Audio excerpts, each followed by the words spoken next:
Shalom Ubrahot, apreciados amigos y hermanos del Face. Vamos a tener la conferencia número 67. Vamos a tener la tefilá para iniciar.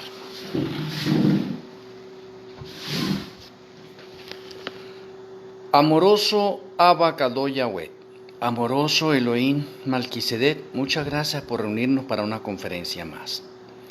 Rogamos que nuestro Elohim Malquisedec tome posesión de nuestras vidas, me utilice como un vaso por el cual fluyan tus consejos, tus revelaciones. Abre nuestro entendimiento, danos sabiduría y satúranos del conocimiento de Yahweh Padre. Que tus santos ángeles acampen a nuestro alrededor y que podamos asimilar el alimento sólido de esta hora. Que nuestro Elohim Malquisedec alimente nuestra alma, espíritu y cuerpo. Te agradecemos, Padre Celestial, y nuestro Elohim Malquisedec, en el glorioso nombre de nuestro Elohim, Yahshua HaMashiach, Omei. Omei.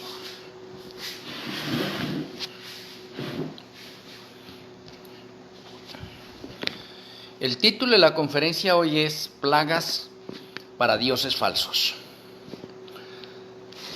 Bueno,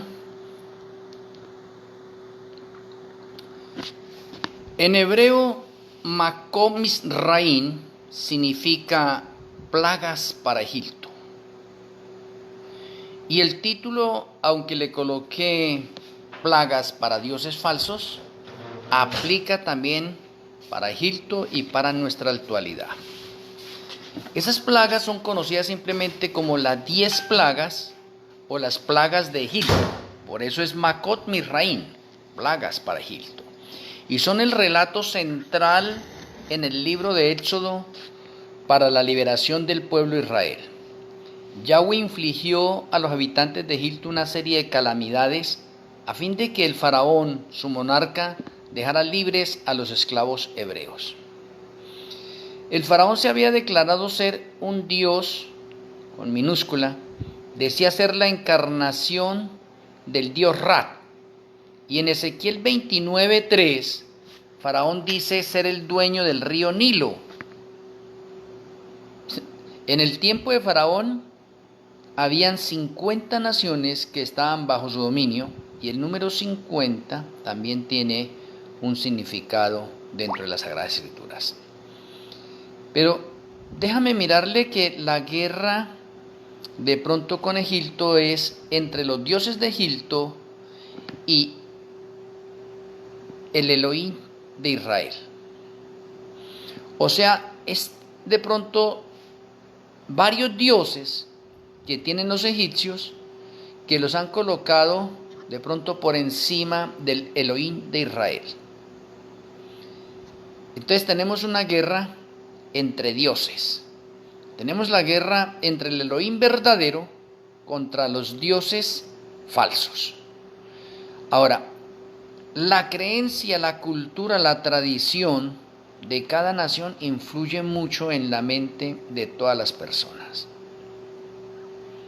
Lo mismo que vemos hoy en día en el mundo entero, con de pronto la bestia y todas las creencias que ha sacado y cómo ha desviado de la mente el pensamiento de muchos creyentes a sus dioses.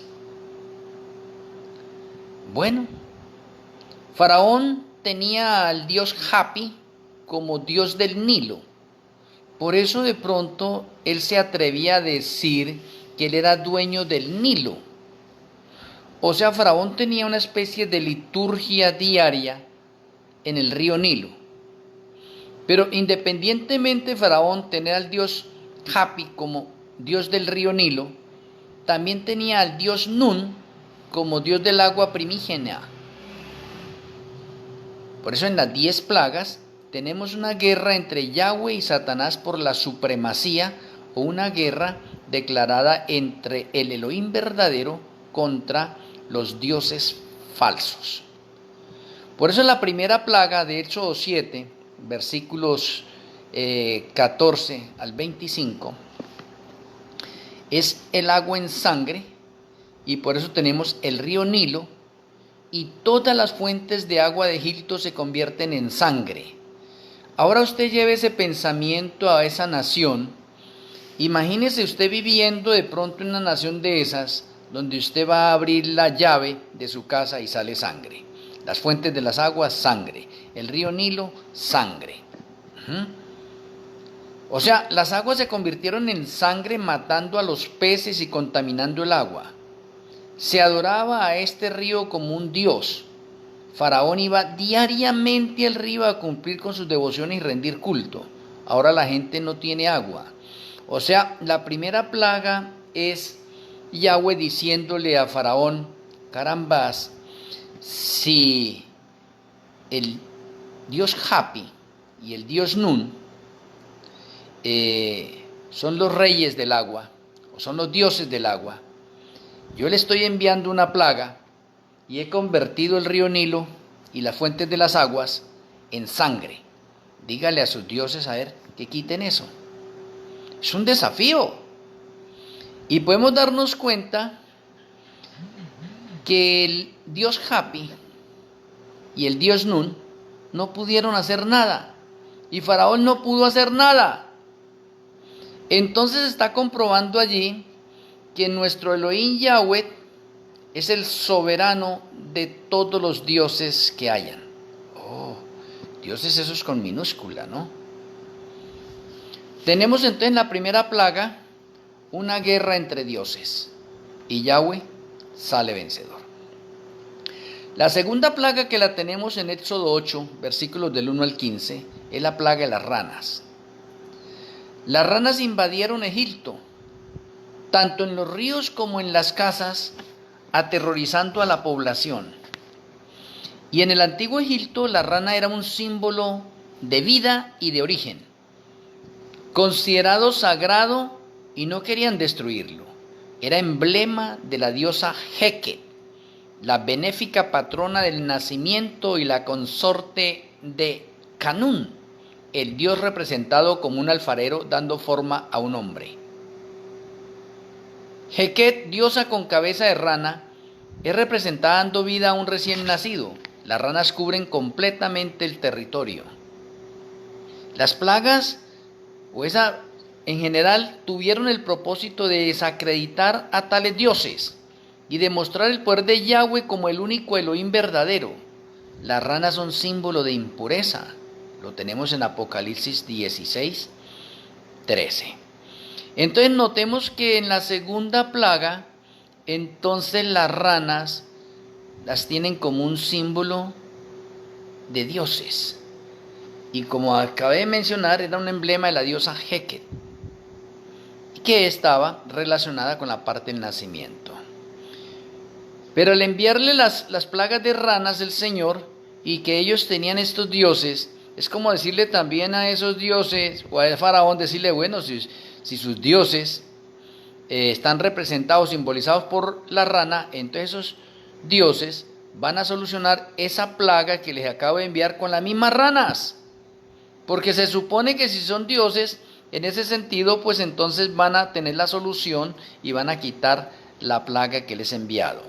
Pero como ustedes pueden ver, Yahweh salió vencedor y esos dioses falsos no pudieron hacer nada. La tercera plaga que se menciona desde el versículo 16 al 19, Éxodo 8, 16, 19, es la plaga de los piojos. Se desprendieron grandes cantidades de piojos de la tierra, molestando a hombres y animales. Todo el polvo de Egipto se convierte en un pulular de piojos. Los magos de Faraón no pueden imitar esto. Dicen que es el dedo de Yahweh, pero el corazón de Faraón permanece duro. Note algo importante acá, en este momento, que los mismos magos no pueden hacer nada. Ya habían dos plagas anteriores y no pudieron hacer nada. Tenemos la tercera plaga y tampoco pueden hacer nada. Por eso avanzamos nosotros a la cuarta plaga, ahí del versículo 20 al 32, la plaga de las moscas. Las moscas en gran cantidad molestaban a los egipcios y sus animales. Toda clase de moscas cubren la tierra. Faraón promete dejar salir a los hebreos, pero luego endurece su corazón y se niega. En Isaías 7:18 se menciona la mosca como un símbolo de las fuerzas egipcias. En 2 de Reyes 1:2 dice que los filisteos en Ecrón tenían un dios especial de las moscas, llamado Baal Zebut, que supuestamente podía ser aplacado con sacrificios y librar así de esa plaga a quienes lo consultaban. Podemos ir notando cómo las plagas van atacando una infinidad de divinidades egipcias, pero quedaron derrotadas. No pudieron hacer nada. La quinta plaga, que se encuentra en Éxodo capítulo 9, versículos del 1 al 7, es la peste de ganado.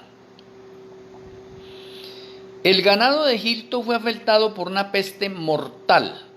Muere todo el ganado egipcio, pero el de los israelitas ni siquiera se enferma. Faraón sigue negándose a dejar salir al pueblo. Los animales que los hebreos tendrían que sacrificar eran considerados sagrados para los egipcios. Y era tal la reverencia en que los tenían que aún el matar a uno accidentalmente era crimen punible de muerte. Sería imposible para los hebreos adorar en Egipto sin ofender a sus amos. Entonces notemos que hay una guerra entre dioses porque los mismos egipcios tenían al ganado para dioses. Vamos a verlo, ¿no? Ganado menor y ganado mayor, que puede ser otro o un buey. En el Antiguo Testamento este término se describe de pronto los diversos tipos de animales domesticados: la vaca, el asno, el buey, el caballo, la cabra, el camello, la oveja.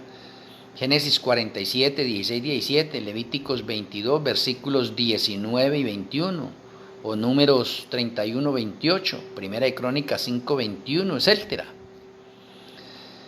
Los egipcios tenían un toro sagrado llamado Apis, y ese toro sagrado para ellos era un dios, y era objeto de adoración en Memphis, considerado al representante del dios Tat.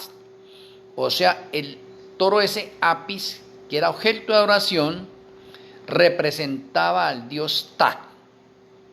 Ahora, Hathor, diosa del antiguo Egipto, madre del mundo y de todo lo que él contiene, incluido el sol, se la representaba con el aspecto de una vaca o de una mujer con cabeza o cuernos de vaca, entre los que llevaba un disco solar.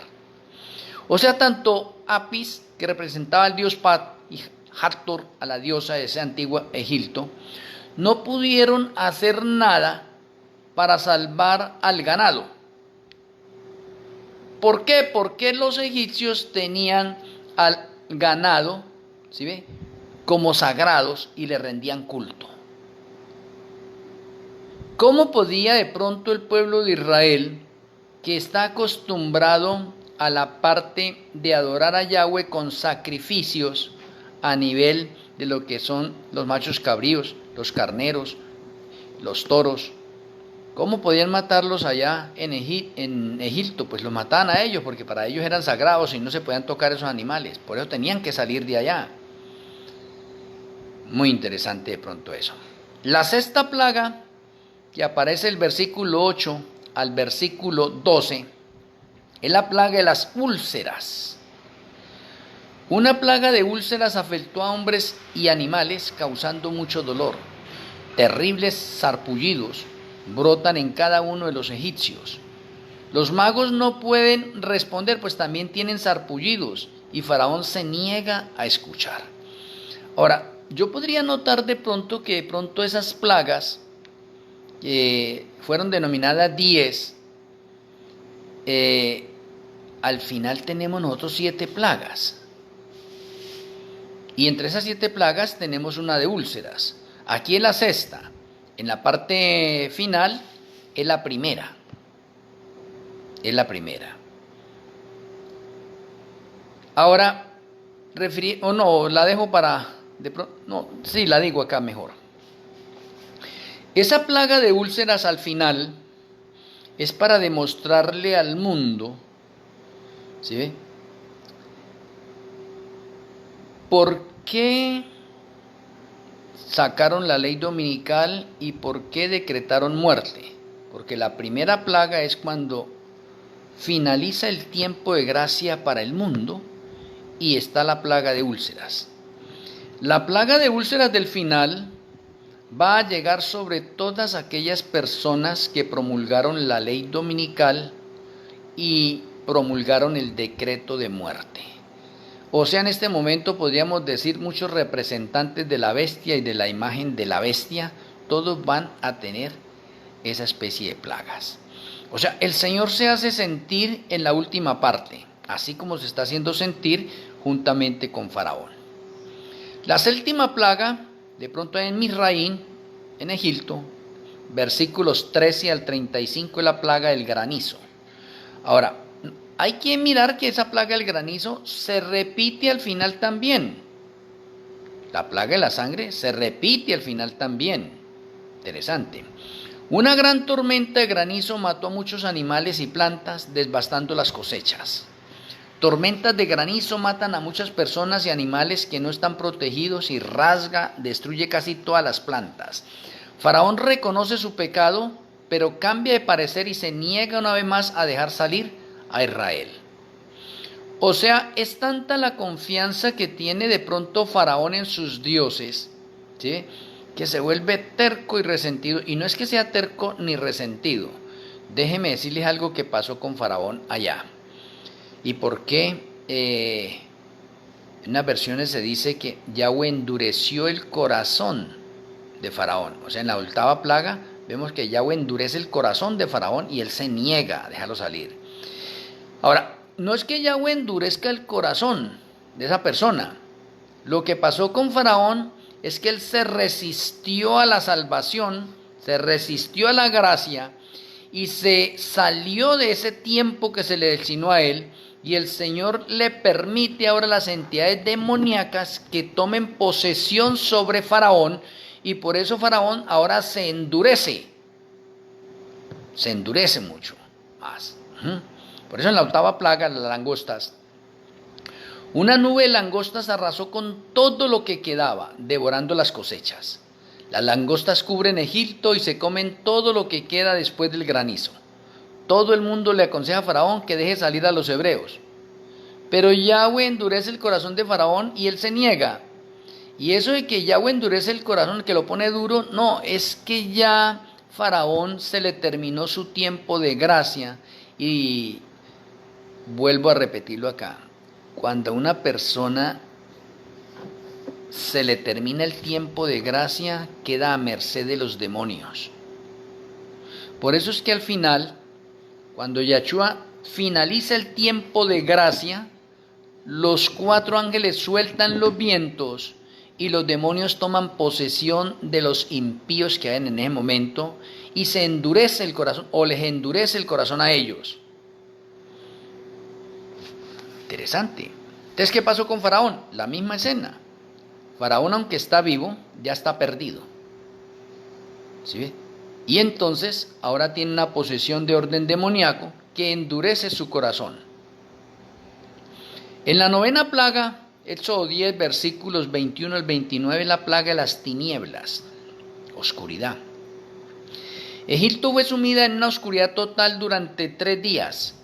Y de pronto alguien que de pronto no mira bien o de pronto no le pone sentido a eso, ¿qué significará que la plaga fue por 3 días? ¿Qué significa el número 3? Ya le voy a resolver eso. Una completa oscuridad cubre a Egipto durante 3 días, de tal forma que nadie puede ni siquiera moverse, excepto los hebreos que tienen la luz como siempre. Faraón promete una vez más que dejará salir a los israelitas, pero otra vez cambia de parecer. Las tinieblas se traducen por oscuridad. Además de su sentido literal, tinieblas se usa simbólicamente en la Biblia para referirse a la ignorancia espiritual. Salmo 82:5, Mateo 4:16, Isaías 62. A la maldad en Proverbios se refiere las tinieblas a la maldad en Proverbios 4:19. En Isaías 5:20 a la condición espiritual resultante del descuido de la verdad o la indiferencia hacia ella. El dios egipcio Hathor también tiene que ver con la plaga de oscuridad y la muerte de los primogénitos. Yahweh quiere demostrar con las plagas que Él es el único Elohim verdadero y que tiene el control de todo. Faraón, como encarnación del dios Ra, no pudo resolver la plaga. El dios Ra se le consideraba el dios del sol. El sol y la luna eran para los egipcios objeto de adoración. En estas tinieblas misteriosas sus dioses fueron heridos por Yahweh. Patriarcas y Profetas, página 278.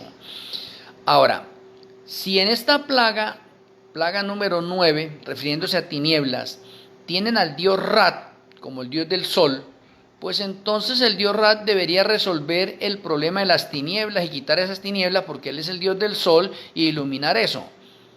Pero como es una guerra entre el Elohim verdadero Yahweh y entre los dioses falsos egipcios, no pudieron hacer nada y entonces se pudo comprobar que esos dioses eran falsos y no tenían tales poderes, que todo está bajo el control de Yahweh, nuestro verdadero Elohim. Entonces, qué interesante cuando uno va mirando y va haciendo la comparación de esas plagas. Realmente es una batalla entre Yahshua y entre Satanás, es una batalla entre el Elohim verdadero y los dioses falsos. La 10ª plaga, Éxodo 11, versículos 1 al 12, es la muerte de los primogénitos. La última y más terrible de las plagas fue la muerte de todos los primogénitos de Egipto, incluyendo al hijo de Faraón.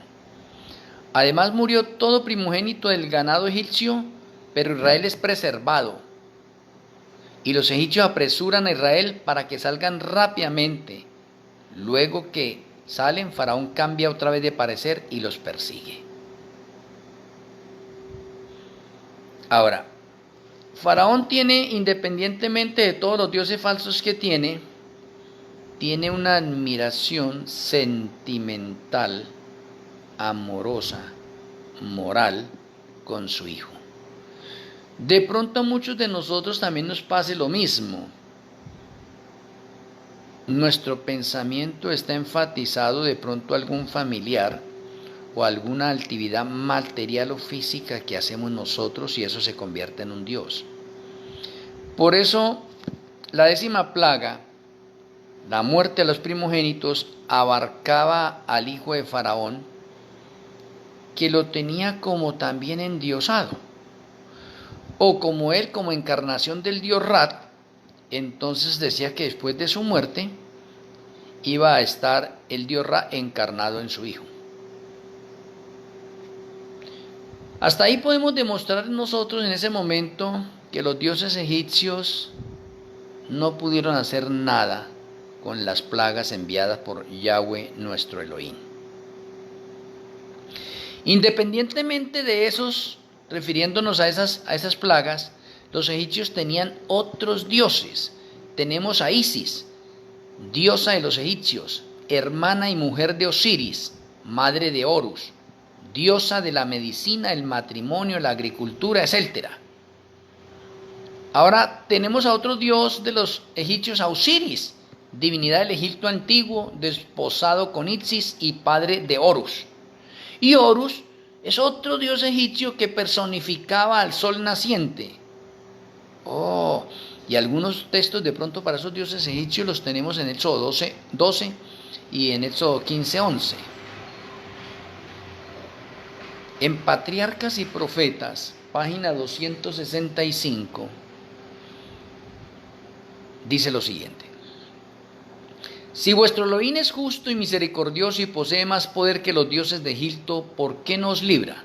Afirmaban que sus dioses los habían bendecido con prosperidad y les habían dado a los israelitas como siervos y se vanagloriaban de su poder de oprimir y destruir a los adoradores de Yahweh. Faraón mismo se jaltó de que el Elohim de los hebreos no podía librarlos de su mano. Patriarcas y Profetas, página 265. El comentario bíblico adventista, tomo 1, página 539, dice: Moisés estaba mal dispuesto para presentarse por segunda vez delante de Faraón, que era tan superior a él desde un punto de vista mundano.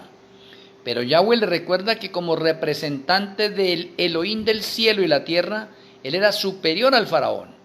El poder del Faraón no era sino humano, el suyo era divino. Él iba a ser para Faraón como Elohim, con autoridad y poder para ordenar obediencia. Interesante.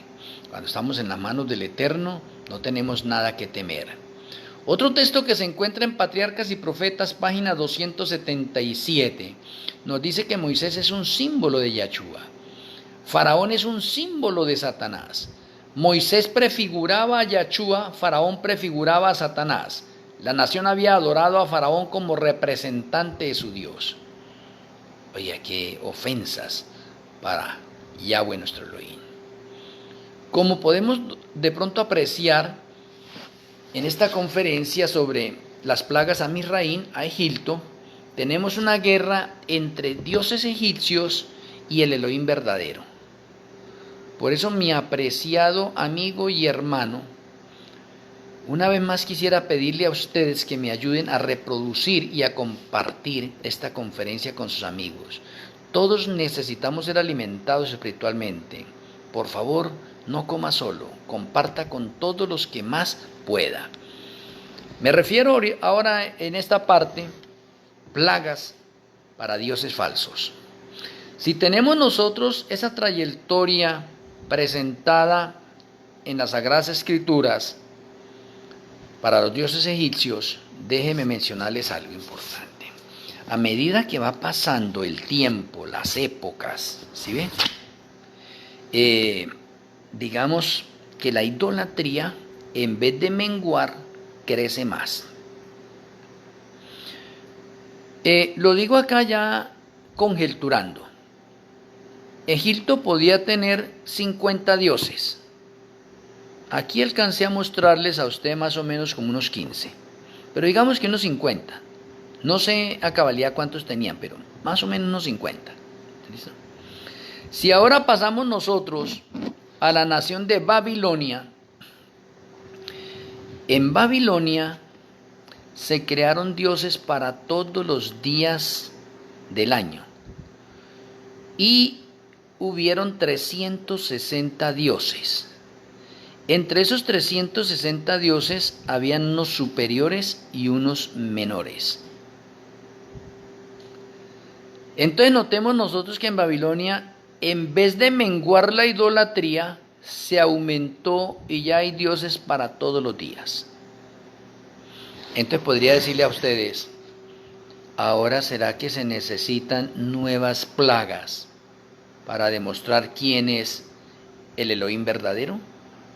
Por eso tenemos los juicios que están resultando desde el año 2015 hasta el año 2030, que están determinados por los 7 sellos, las 7 trompetas y las 7 copas o las 7 plagas finales. ¿Por qué? Porque el mundo, en vez de aminorar, ha ido creando más dioses. Ahora pasemos de pronto a nuestro tiempo. Dejamos a Babilonia a un lado allá y entramos a nuestro tiempo y nos encontramos nosotros con el cuerno pequeño o la bestia de Apocalipsis, o como de pronto la parte simbólica, de pronto mañana quisiera tener una parte simbología del libro de Daniel y Apocalipsis y podemos. Pero déjeme mencionarle lo siguiente.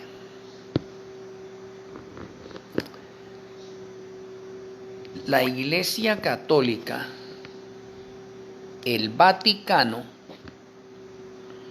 ha creado hoy dioses también para todos los días del año. Y déjeme decirle algo más, fuera de los dioses para todos los días del año, ha creado dioses adicionales. En otras palabras, podemos decir que la bestia de Apocalipsis ahora no sabe dónde meter tantos dioses. O en otras palabras, podemos decir que hoy en la actualidad tenemos un mundo lleno de dioses para cualquier necesidad que la persona tenga. Y si de pronto hay una necesidad X, o no sé qué otra parte se tenga que pasar por alto y que la Iglesia Católica no la haya tomado, pues le va a sacar también un Dios. Pero ¿cuál es la diferencia? Cambiaron el término de esos dioses para que no se viera tan feo y ahora canonizaron a un poco de personas o las endiosaron y reciben adoración. Por eso tenemos que todos los días del año tiene un santo en especial pero fuera de tener un santo en especial, hay unas fiestas especiales. O sea, se han creado muchos dioses. Pero dejémoslo ahí un momentico. Ahora vayamos a la imagen de la bestia. Estados Unidos. Estados Unidos no se ha quedado atrás porque se llama la imagen de la bestia, y como imagen de la bestia entonces debe imitar lo que hace la bestia. Y si la bestia ha creado días de fiesta, días festivos, y a todos los días del año le ha colocado unos santos especiales, pues la imagen de la bestia va a hacer algo parecido también. ¿Y ustedes se acuerdan de algunas fiestas de pronto que los Estados Unidos sean los promotores? ¿O no se acuerdan de algunas fiestas? Tenemos la fiesta de Papá Noel, aunque es originaria de otro país, digamos que se apropió la imagen de la bestia de eso y la hizo realidad hoy. O sea que podemos decir en este momento que eso, independientemente que era patrimonio de otras naciones, las adjudicó Estados Unidos. ¿Tenemos la fiesta de San Valentín? Sí. ¿Tenemos otras fiestas en Estados Unidos conmemorativas? Sí. Dejemos de pronto ahí. Entonces, entre la bestia y la imagen de la bestia se han incrementado muchos dioses más. O sea, se ha tratado de desviar la mente del creyente a las fiestas de Yahweh para pasarlas a las fiestas seculares del mundo. Y para que se le rinda adoración a un poco de santos, dioses entre comillas, ¿sí ve? Entonces tenemos hoy en día una guerra mucho mayor que la de Egipto y mucho mayor que la de Babilonia. Estamos rodeados de dioses. Y ahora déjeme mirarles algo serio. La iglesia de la Odisea, en su primera etapa, celosísima de las cosas del Eterno. Y en esta etapa final, ¿la iglesia de la Odisea está celebrando también fiestas o no? La iglesia de la Odisea aprendió de pronto de la iglesia católica, ha aprendido de la imagen de la bestia a sacar fiestas adicionales, o de dónde aparece el día del conquistador, el día del pastor, el día del guía mayor, el día de la madre, el día del padre. Y ahorita la iglesia de la Odisea se volvió también un festival de fiestas.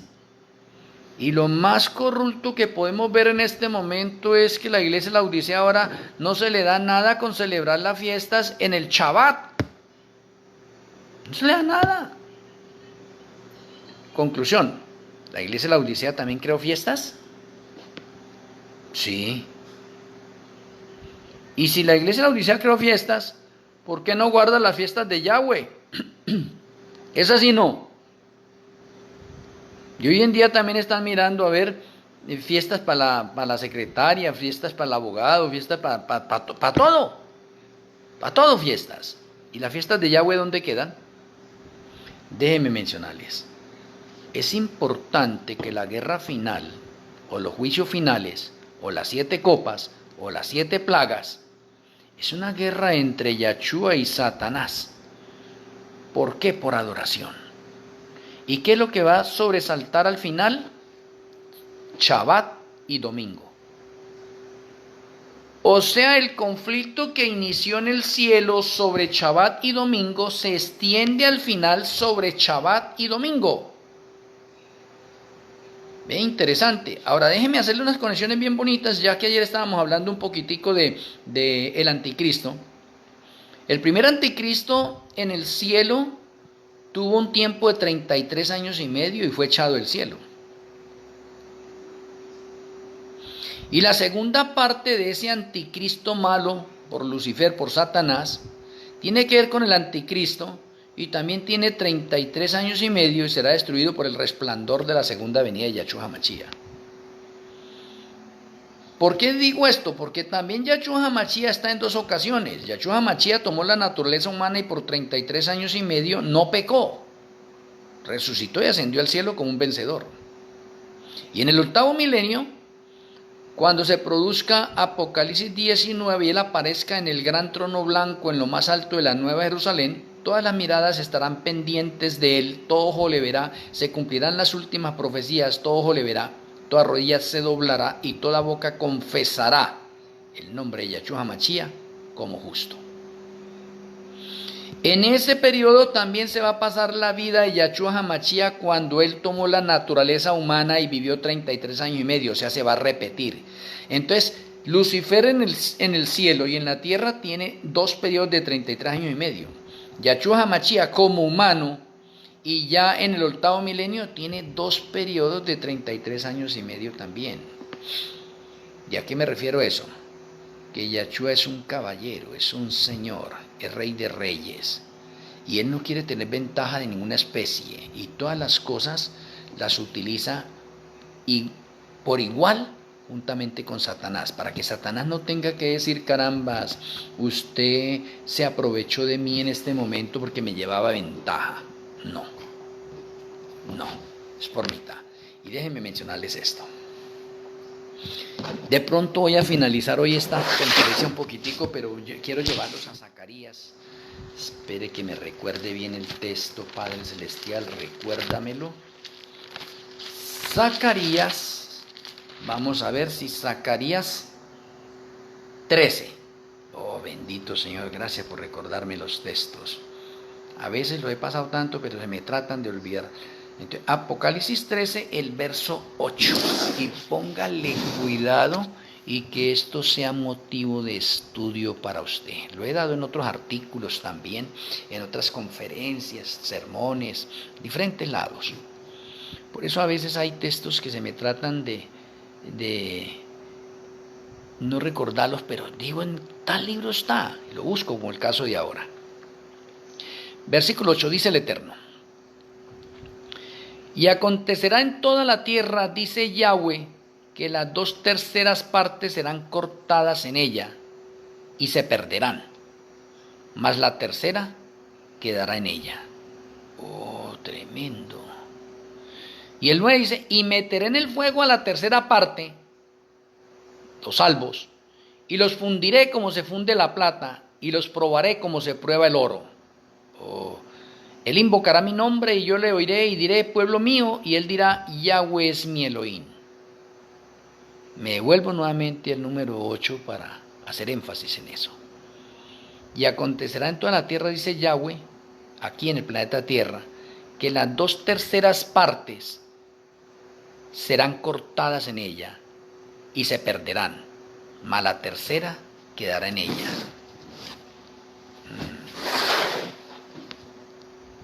Muchas personas se les dificulta entender mucho ese texto, pero ese texto me está hablando de un número específico que usted y yo no conocemos, pero hay un número específico de habitantes en el planeta Tierra hasta el final. O sea que hasta el 2030 se completa el número específico de habitantes del planeta Tierra. Y ahora, para que usted me entienda, usted escuchó allí en Zacarías 13, verso 8, que 2/3 partes del planeta Tierra, de todas esas personas en los 6.000 años de la historia del pecado, se pierden. 2/3 partes se pierden. La pregunta que les haría a ustedes: ¿por qué 2/3 partes se pierden y una se salva? Recuérdenlo bien. En el planeta Tierra, 2/3 partes se pierden y una se salva. O sea, hay 3 partes. Ahora déjeme mencionarle. ¿Y en el cielo cuántas partes de ángeles habían?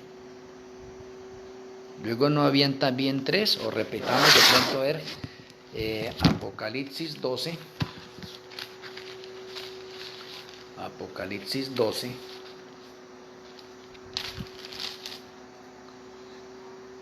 Versículo 4. Dice: y su cola arrastraba la tercera parte de las estrellas del cielo y las arrojó sobre la tierra, y el dragón se paró frente a la mujer que estaba para dar a luz a fin de devorar a su hijo tan pronto como naciese.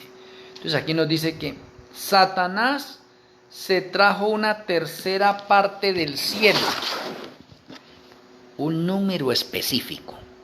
Entonces, ¿cuántas partes quedaron en el cielo? dos partes salvas. Y Satanás se trajo una tercera. Entonces son 3 partes. En esas 3 partes hay un número específico de ángeles. Como usted y yo no podemos contarlos, vamos a hacer un ejemplo matemático. Vamos a hacer de cuenta que en el cielo hay 9.000 ángeles en total. Es un ejemplo, ¿sí? Porque son millones. Usted y este servidor en este momento no estamos en la capacidad de contar ese número, pero en el cielo vamos a ver el número perfecto. Pero se nos ha dicho por 3 partes. Entonces, en el cielo tenemos 2 partes de ángeles salvos y una perdido. En el planeta Tierra, qué curioso, ¿no? Se va a completar el mismo número de los ángeles del cielo en total, y de ese mismo número 2/3 partes se pierden y una se salva. No sé si ya la habrán cogido, ya han visto la conexión. Voy a hacer el ejemplo. Vamos a colocar un número redondo 9.000. Para que ese número redondo 9.000 simbolice a todos los ángeles del cielo. De ese número 9.000, Satanás se trajo la tercera parte, o sea 3.000. En el cielo quedaron ¿cuántos? 6.000. Satanás fue arrojado a la tierra, tercera parte. Ahora, ese número 9.000, figurativo y simbólico, es una figura para el planeta Tierra, donde dice que en el planeta Tierra también deben haber ese número de seres humanos en los 6.000 años de la historia del pecado, o sea 9.000, pero que son millones. 9.000, ni uno más ni uno menos, porque lo que hay en el cielo trasciende a la tierra. O sea, estamos pronto a cumplir el número preciso de habitantes. Por eso siguen naciendo todavía, porque no se ha completado. Tienen que haber en el planeta Tierra 9.000. De esos 9.000, 6.000 se van a perder, las 2/3 partes se pierden, y una tercera parte se salva. Ahora, cuando usted va a Historia de la Redención y a Patriarcas y Profetas, se va a dar cuenta que Yahshua y Satanás tuvieron una charla o un concilio, los dos dialogaron allá, digamos que en el último momento o el último día, el tiempo de gracia que se le dio a Satanás. Y en ese último día Satanás dice: no, si todos ellos están conmigo. Ya había engañado a la mitad de los ángeles. Pero en ese último día, unos ángeles se arrepintieron y salieron de las filas de Satanás y regresaron a las filas de Yahshua. Por eso es que Yahshua, como el arcángel Miguel, tiene que morir por esos ángeles. Y Satanás quedó con la tercera parte, que fue la que se trajo. ¿Sí? Entonces el número 9.000 es un número redondo que representa a Yahshua y representa a Satanás. Y como Yahshua es el Rey de Reyes y Señor de Señores y no le quiere llevar ventaja a Satanás en otra parte, entonces lucha de tú a tú. ¿Y cómo así que es lucha de tú a tú? Lucha de tú a tú porque Satanás entonces diría en ese momento, y no, claro, pero usted cómo no me va a ganar la batalla en ese momento. Primero va a luchar conmigo como si fuera Elohim. No, Yahshua con Satanás está luchando como ángel. Entonces, están luchando 2 ángeles, Miguel y Satanás, ambos como ángeles. Lo que pasa es que al final del conflicto, entonces se descarga juicio sobre Satanás. Y note que no va a ser Yahshua. Yahshua ya, el encargado de ejecutar juicio es Malquisedec. O sea, Yahshua es un caballero, es un señor. Entonces le quiere dejar callada la boca a Satanás y dice: para que usted no tenga disculpas de ninguna especie, entonces usted va a cuadrar sus ejércitos. Y por eso tenemos en Apocalipsis 16 la batalla de Armagedón. Y hay 2 Armagedón, uno parcial en la segunda venida de Yahshua HaMashiach y el otro que es el total en el 8º milenio.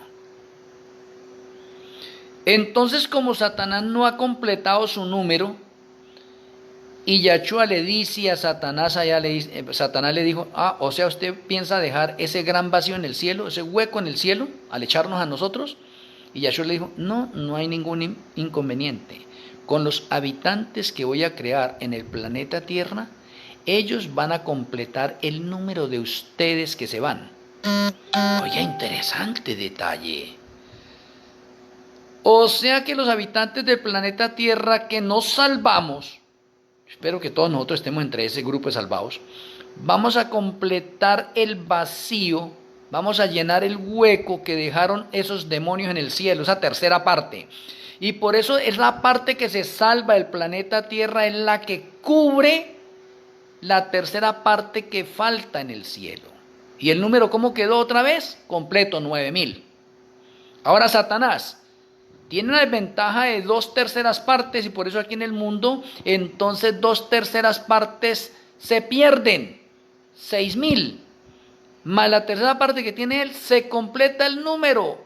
Entonces Yahshua quedó con 9,000 y Satanás queda con 9,000. Ahora les pregunto, ¿las fuerzas quedaron parejas? Sí, las fuerzas quedaron parejas.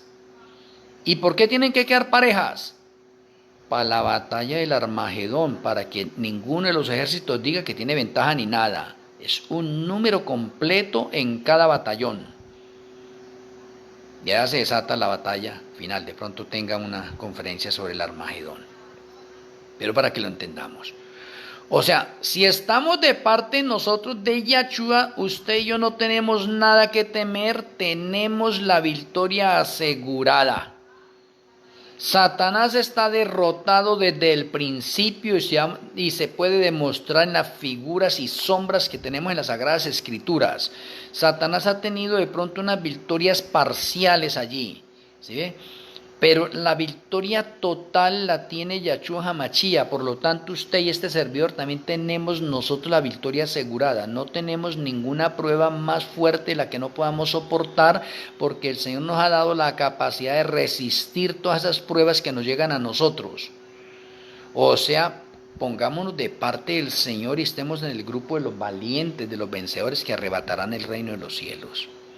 Hay una lucha hoy bastante desigual y déjeme decirle, peor que la de Faraón en el antiguo Egipto. Peor. Peor que la de Babilonia allá en el tiempo de Nabucodonosor. Peor. Hoy estamos rodeados de muchos dioses.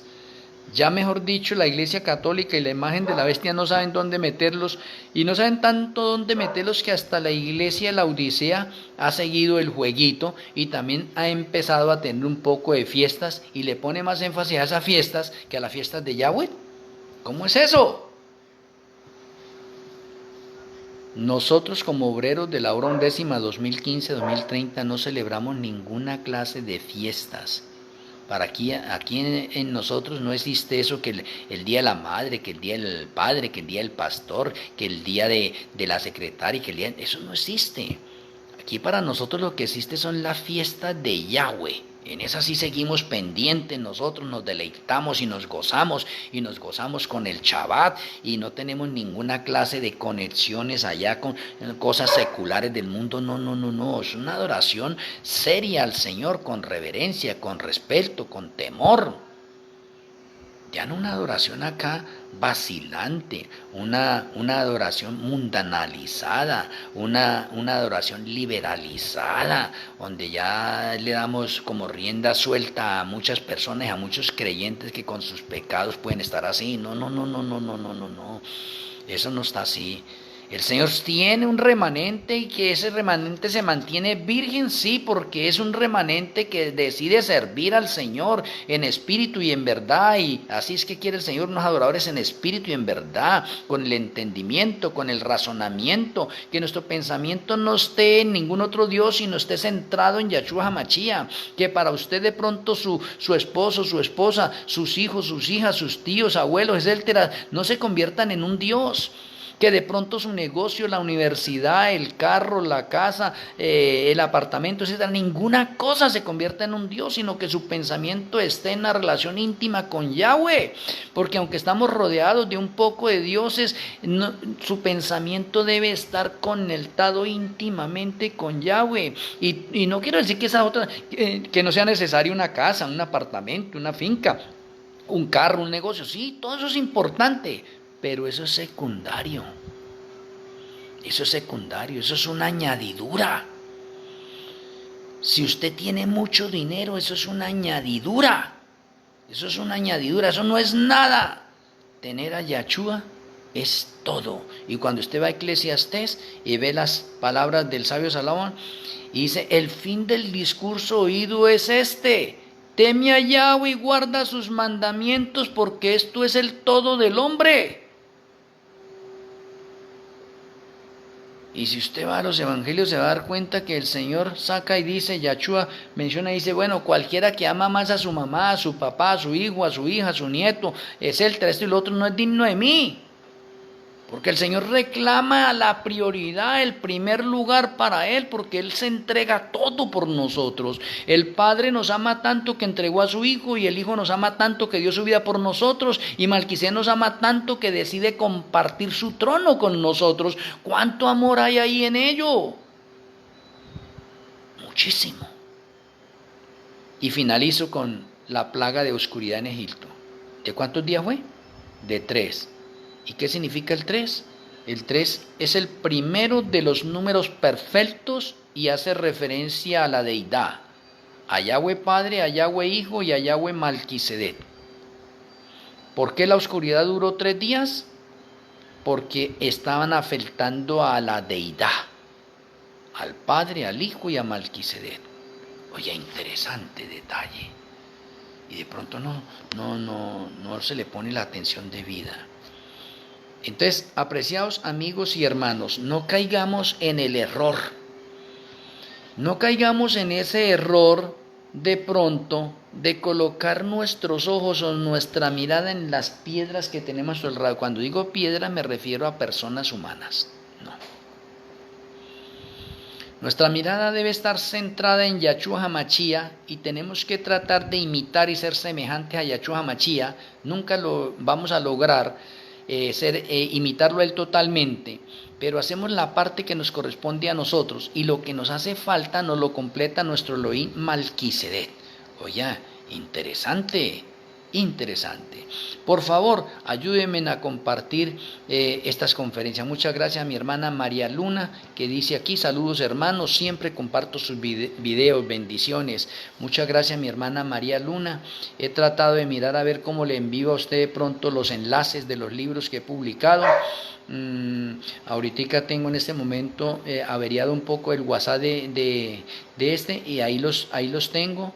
Mi hijo no está, pero apenas llegue yo le hago llegar esos enlaces a usted, mi hermana María Luna, y a los demás hermanos que puedan adquirir esos libros. Para mí, si yo pudiera regalarles esos libros, yo los regalo, pero yo soy el autor, y yo como autor quisiera sacarlos gratis. Pero no, esto es Amazon. Amazon es el que dice allá, le pone un precio a eso. Inclusive uno le puede colocar el precio que uno quiera para ganarse uno tantos dólares en un libro. No, es que a mí no me interesa esa plata.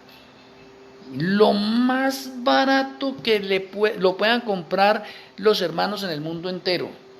Es más, yo me he comprado unos libros personalmente, míos, aunque yo soy el autor. Amazon no me regala nada. A mí me toca pagarlos a lo que dice Amazon, $9, $10, a mí me toca pagarlos anticipadamente. ¿Sí ve? A mí no me dice, yo soy el autor, tome, le voy a dar allá de gratis de pronto un mostrario de cada uno, esto y lo otro, o usted por ser el autor se los voy a dejar a $5 o algo. No, a mí me toca pagarlos a lo que dice Amazon. Y a unos libros, unos hermanos me los han encargado, y entonces pues ellos me han devuelto el dinero, y otros yo personalmente los he regalado. Acá en este momento no tengo ni uno de mis libros, y voy a hacer otra compra con la ayuda del Eterno para tenerlos. ¿Sí ve? Y mirar a ver qué personas por acá, que de pronto queda difícil comprarlos por Amazon, entonces los puedan adquirir así también. De todas maneras, mis apreciados hermanos, Muchas gracias a cada uno de ustedes. Mi hermana Jacqueline Navia Seco, yo también comparto siempre. Bendiciones, mi hermana. A usted también, el Eterno me le siga bendiciendo. Muchas gracias por ayudarme aquí en esta obra ministerial. El Eterno me le siga bendiciendo a cada uno de ustedes. Ahorita el próximo mes, septiembre, el primero, es Yom Teruah, trompetas. Creo que cae un lunes. Ese lunes voy a tener unos servicios adicionales por acá. Voy a tratar de compartir y enseñarles a ustedes cómo se guarda Yom Teruah en la realidad hoy, sin ritos ni ceremonias. Y el día 10, que es Yom Kippur, también voy a tener unas partes adicionales, fuera de la conferencia que voy a las 7. ¿No?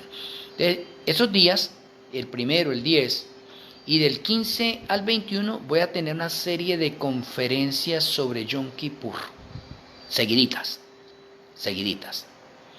para enseñarles cómo se guardan esas fiestas hoy en la realidad. ¿Listo? ¿Qué horario voy a colocar ahí? Los mismos horarios del santuario. Entonces voy a tener de 9 a 12. Y vamos a tener en la tarde de 3 a 6. Pero para que no sea tan cansón eso, lo divido en 2 secciones nomás. Voy a tener una hora para que esto no sea tan cansón. Y voy a realizar un primer servicio de 10 a 11 y un segundo servicio de 11 a 12 seguidos en esos días, ¿sí? Y en las horas de la tarde voy a tener un servicio de 4 a 5 y un segundo servicio de 5 a 6. Pero tenemos nosotros esta conferencia a las 7. Esta sigue normal. No la descarto. No la descartamos. Esos son los servicios adicionales por las fiestas de Yahweh que se nos avecinan en el calendario del santuario. El calendario hebreo marca otro día. Nosotros la vamos a celebrar preciso en los días que corresponden a las fiestas de Yahweh. Espero que de pronto esto les sirva a ustedes y ustedes se preparen también. De pronto, no sé si estará trabajando, de pronto no podrá, pero de pronto como eso queda grabado, de pronto después usted la puede ver con anticipación. Si puede acompañarnos, el Eterno me le siga bendiciendo a cada uno de ustedes. Vamos a tener la tefilat, la oración para finalizar.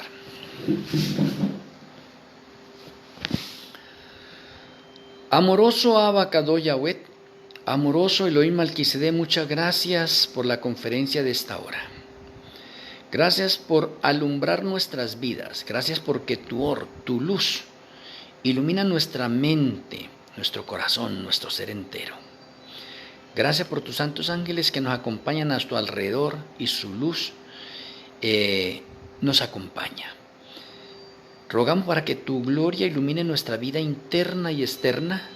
Perdona nuestros errores, nos tenga en cuenta y ayúdanos a andar en la santidad que tú requieres. Que podamos ser hombres y mujeres con integridad, rectitud y obediencia y sobre todo santidad total para tu presencia. Queremos estar contigo y queremos estar dentro del grupo de valientes que arrebatarán el reino de los cielos. Que tu bendición siga reposando en nuestras vidas. Te agradecemos, Padre Celestial, y nuestro Elohim Malquisedec, en el glorioso nombre de nuestro Elohim, Yahshua HaMashiach. Amén. Amén.